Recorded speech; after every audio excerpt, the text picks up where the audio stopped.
దేవుని దగ్గర ప్రార్థన చేసినప్పుడు నాకు జాకబ్ చాంబర్లైన్ గారు, ఆయన భక్తుడు, నాకు గుర్తొచ్చాడు.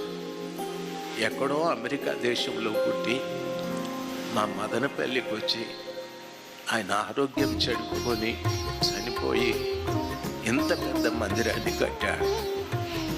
ఈ ఊరిలో పుట్టి ఈ ఊరిలో పెరుగుతూ దేవుని కోసం నేనేమైనా చేయాలి అనే ఆలోచన ఉండేది నాకు. ఏం చేయాలి అంటే సువార్త చేస్తున్నాను కదా అని. అయితే ఒక్కరోజున ఆయన కట్టిన ఆ మందిరము, ఆ స్థలము, కోట్ల విలువ చేసే హాస్టల్స్, ఇవన్నీ కూడా నాకు ఆలోచన వచ్చి, ఎక్కడో పరాదేశం నుండి వచ్చి ఇన్ని కోట్ల రూపాయల విలువ చేసే ప్రాపర్టీ ఒకరికి ఉదాహరణగా ఇచ్చేసి చచ్చిపోయాడే.